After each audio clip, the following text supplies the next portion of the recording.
दोस्तों, हम लोग अंबेडकर जी की किताब द बुद्धा एंड हिज धर्मा पढ़ रहे हैं। हम लोग उसके तीसरे खंड बुद्धा जी ने क्या पढ़ाया और उसका तीसरा पार्ट धर्म क्या नहीं है, ये चीज़ पढ़ रहे हैं। और आज हम पढ़ने वाले हैं उसका सेक्शन 2 कि ईश्वर को मानना भी अधर्म है। ये दुनिया किसने बनाई? ये एक बहुत ही कॉमन क्वेश्चन है और उसका जो जवाब मिलता है वो भी बहुत कॉमन है कि ये दुनिया बनाई है भगवान ने। जो ब्राह्मणिक आइडिया है उसमें ये गॉड को प्रजापति, ईश्वर, ब्रह्मा, महाब्रह्मा कहा गया है। और अगर ये पूछा जाए कि ये जो भगवान है ये कहाँ से आया, तो इसका कोई जवाब नहीं है। मतलब लोग इस चीज़ का तो जवाब दे देते हैं कि दुनिया भगवान ने बनाई, बट अगर उनसे आगे ये पूछा जाए कि भाई तो भगवान को किसने बनाया, इसका किसी के पास कोई भी जवाब नहीं है।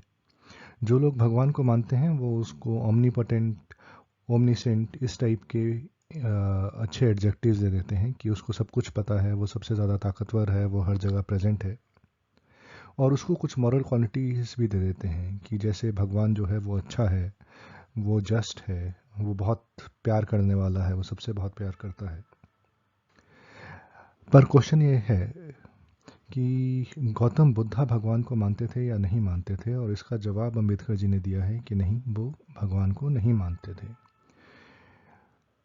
भगवान को ना मानने के गौतम बुद्धा के पास कुछ कारण थे। जो कारण ये है कि भगवान को किसी ने भी देखा नहीं है और ना ही कोई साबित कर सकता है कि भगवान ने ही इस धरती को बनाया है। ये धरती इवॉल्व हुई है, बनाई नहीं गई। और भगवान को मानने का फ़ायदा क्या? भगवान को मानने से कोई फ़ायदा नहीं, किसी का कुछ भी भला नहीं होता। बुद्धा का रिलीजन गॉड पे बेस्ड नहीं हो सकता। उनके हिसाब से गॉड पे बेस्ड जो भी रिलीजन है वो स्पेकुलेशन पे बेस्ड है। उसको मानना गलत है और it is not worth having. भगवान को मानते हुए अगर कोई रिलीजन है तो वो केवल सुपरस्टिशन पैदा करता है। बुद्धा ने इस चीज़ को यही नहीं छोड़ा, उन्होंने इसको आगे डिटेल में भी समझा और समझाया और इसको अलग अलग ग्राउंड्स पे रिजेक्ट किया। उनके हिसाब से भगवान की existence is not based on truth. ये चीज़ उन्होंने आगे डिस्कस करी जब दो ब्राह्मण आपस में डिस्कशन कर रहे थे, वशिष्ठ और भारद्वाज। वशिष्ठ और भारद्वाज ये बात कर रहे थे कि कौन सा पाथ सही है सेल्वेशन का। उसी वक्त गौतम बुद्धा भी वहीं से गुजर रहे थे और ये रिवर अकिरावती के पास में एक घटना हुई। ये रिवर बर्मा में है आजकल। तो गौतम बुद्धा इस गांव से गुजर रहे थे, उस गांव में ठहरे हुए थे जहाँ पे ये दोनों ब्राह्मण रहते थे। ये लोग गौतम बुद्धा के पास आए और उनमें से एक ब्राह्मण भारद्वाज ने उनसे कहा कि जो तरुका है उसका सीधा रास्ता है सेल्वेशन के लिए। वशिष्ठ ने कहा कि कुछ और भी ब्राह्मण हैं, जैसे अधेराय ब्राह्मण, तृतीय ब्राह्मण, कोचक ब्राह्मण, अलग अलग तरह के जो ब्राह्मण हैं वो भी अपना अपना रास्ता बताते हैं ब्रह्म तक जाने का। और जिस तरह से एक गांव या अगर शहर के आसपास आप रह रहे हो तो आप अनेक रास्ते पकड़ सकते हो उस शहर तक पहुंचने के लिए। कोई भी रास्ता गलत नहीं है, सिर्फ रास्ता लंबा या छोटा हो सकता है। तो इस पे बुद्धा जी ने पूछा वशिष्ठ से, तो तुम क्या ये मानते हो कि सभी रास्ते ब्रह्म तक ले जाएंगे, सभी रास्ते भगवान तक ले जाएंगे? इस पे वशिष्ठ ने कहा, जी गौतम, मुझे ऐसा ही लगता है कि सभी रास्ते ब्रह्म तक ले जाएंगे। उसके बाद गौतम बुद्ध ने उनसे पूछा, वशिष्ठ मुझे ये बताओ कि जितने भी ब्राह्मण हैं तुम्हारे जिन्होंने 3 वेद पढ़े हुए हैं, उनमें से किसी ने भी भगवान को देखा है? तो वशिष्ठ ने कहा, नहीं गौतम, उनमें से किसी ने भी भगवान को नहीं देखा। उसके बाद उन्होंने उससे पूछा, अच्छा अभी किसी ने नहीं देखा, तो जितने भी ये ब्राह्मण घूम रहे हैं इनमें से किसी गुरु ने या इनके किसी गुरु ने खुद भगवान को देखा है?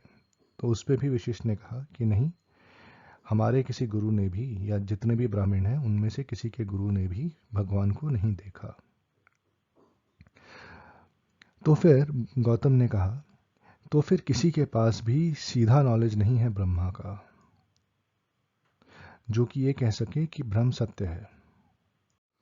जो तुम लोग कहानी बता रहे हो ये ऐसी ही है जैसे बहुत सारे अंधे लोग एक दूसरे का हाथ पकड़ के चल रहे हों। जो बीच में बैठा है उसको लगता है कि सामने वाला ठीक है, सामने वाले को लगता है कि बीच वाला ठीक है, और ऐसे ही वो सब लोग इधर उधर घूम रहे हैं, किसी के पास भी सही रास्ता नहीं है। वैसे ही तुम लोग भी इधर उधर घूम रहे हो, किसी ने भी भगवान को नहीं देखा। कोई एक जगह खींच रहा है तुम्हें और कोई दूसरी जगह। क्या ऐसा नहीं है विशिष्ट? इसके बाद एक दूसरा एग्जाम्पल लेते हुए बताते हैं, ये ऐसा ही जैसे अंधे लोगों का एग्जाम्पल लिया, कि ये ऐसा ही है जैसे कोई आदमी एक ऐसी औरत से प्यार कर ले जिसको उसने कभी नहीं देखा। अब वो आदमी कहता है कि जिस औरत से मैं प्यार करता हूँ वो दुनिया की सबसे सुंदर औरत है। उस आदमी से कोई ये पूछे, अच्छा ये बताओ कि जिस लड़की से तुम प्यार करते हो वो ब्राह्मण है या नहीं, ट्रेडर है, शूद्र है, कौन है, वो अच्छी औरत है या बुरी औरत है, लंबी है, नाटी है, मोटी है, पतली है। वो इन सब में से किसी भी चीज़ का जवाब नहीं दे पाएगा। वो सिर्फ ये कहेगा जिससे मैं प्यार करता हूँ वो बहुत सुंदर है, उसने उस औरत को कभी देखा नहीं। भगवान को मानने वाले भी कुछ इसी तरह से हैं, जिन्होंने भगवान को कभी देखा नहीं, बस उसके लिए अपने मन में एक छवि बना ली है जिसकी वो पूजा करते हैं, जिसको वो प्यार करते हैं। उनके पास बिल्कुल कोई नॉलेज नहीं है कि भगवान वाकई में कैसा है। इसके आगे गौतम बुद्ध महाब्रह्म की बात करते हुए कहते हैं, क्या तुम लोगों को लगता है कि महाब्रह्म सब लोगों के क्रिएटर हैं, सब लोगों के पिता हैं? जिस पे जो ब्राह्मण है वो कहते हैं, हाँ हमें लगता है कि महाब्रह्म हम सब लोगों के पिता है। तो गौतम बुद्ध उनसे पूछते हैं कि अगर ऐसा है तो जैसा पिता हो उसका पुत्र भी वैसा ही होना चाहिए, जैसा क्रिएटर हो उसकी क्रिएशन जैसे बाय बर्थ होती है अगर, तो उसी के जैसी होनी चाहिए। तो जितनी भी क्रिएशन है ये भी भगवान की जैसी ही होनी चाहिए थी, जिसमें जो स्टेबल होती, जो शॉर्ट लिव ना होती। तो ये सारी क्रिएशन तुम्हारे भ्रम से, जिसको तुम परमानेंट कहते हो, स्टेबल कहते हो, इटर्नल कहते हो, उससे अलग कैसे? इसका भी वशिष्ठ के पास कोई जवाब नहीं था। इसके बाद गौतम बुद्ध ने उससे तीसरा सवाल पूछा कि तुम कहते हो कि गॉड जो है, भगवान सबसे ताकतवर है, सर्वशक्तिशाली है। अगर ऐसा है और हर चीज़ वही चला रहा है तो फिर तुम लोग एक कठपुतली मात्र हो। हर चीज़ तो वही कर रहा है, तुम्हारा फ्री विल नाम की कोई चीज़ नहीं। तुम तुम सिर्फ एक पैसिव क्रीचर हो, उसके अलावा कुछ नहीं। तुम्हारा इस सारी दुनिया में कोई खास पार्ट नहीं है। क्या ऐसा ही है? इसके ऊपर भी विशिष्ट कोई जवाब नहीं दे पाया। गौतम बुद्ध का चौथा आर्ग्यूमेंट ये था कि अगर भगवान अच्छा है तो दुनिया में मर्डर क्यों होते हैं, चोरियां क्यों होती हैं, लोग फॉर्निकेशन क्यों करते हैं, झूठ क्यों बोलते हैं?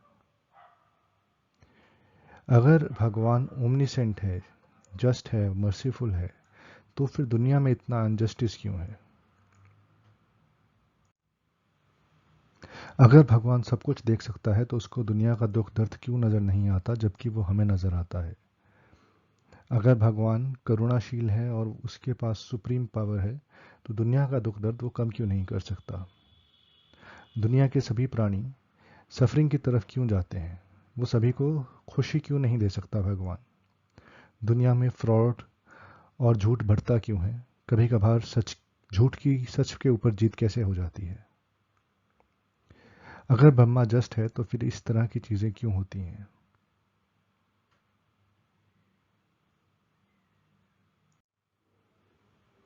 अगर भगवान ऑल पावरफुल है और वो सभी क्रीचर्स का दुख दर्द दूर कर सकता है बट नहीं करता, तो ऐसा लॉर्ड, ऐसा भगवान खुद सिन से भरा हुआ है।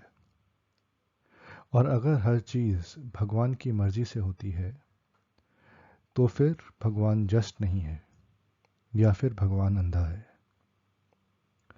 इससे अगले आर्ग्यूमेंट में गौतम बुद्ध ये कहते हैं कि इन सब चीज़ों के अलावा जो हमने पहले बात करी, भगवान को मानना अनप्रॉफिटेबल है, या इवन उसकी डिस्कशन करना कि भगवान है या नहीं है, ये डिस्कशन ही फालतू है।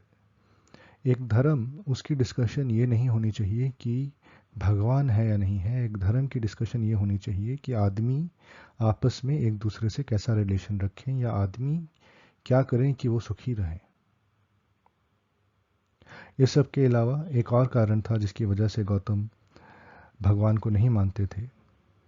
उनके हिसाब से राइट्स, सेरेमनीज, ये सब चीज़ें जो हैं ये सुपरस्टिशन को पैदा करती हैं और सुपरस्टिशन समाधिति के खिलाफ है, यानी कि एक विजडम कह लीजिए उसके खिलाफ है, और वो अष्टमार्ग का इम्पॉर्टेंट पार्ट है।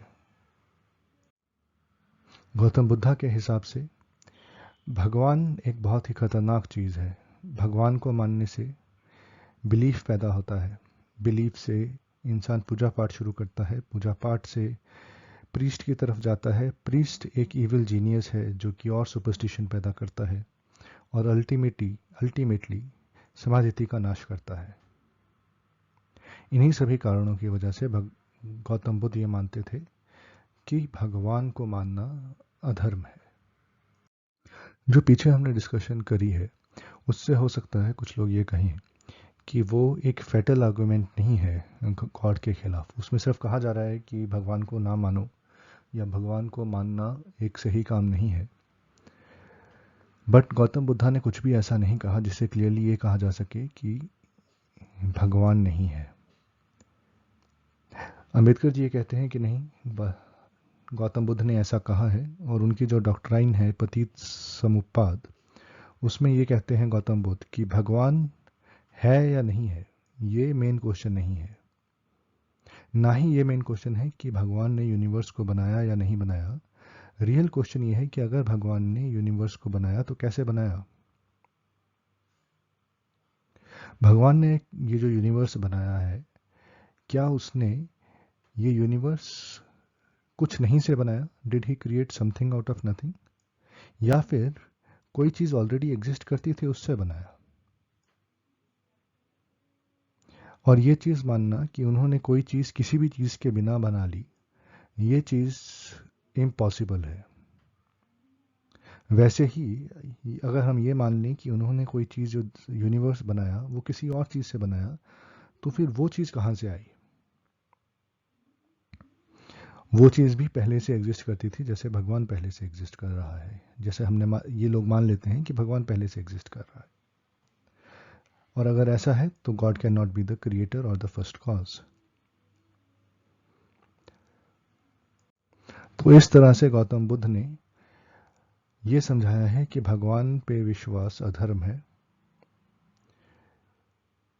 फॉल्स प्रेमिसेस, जो लोग मानते हैं भगवान है वो एक फॉल्स प्रेमिसेस पे विश्वास रखते हैं।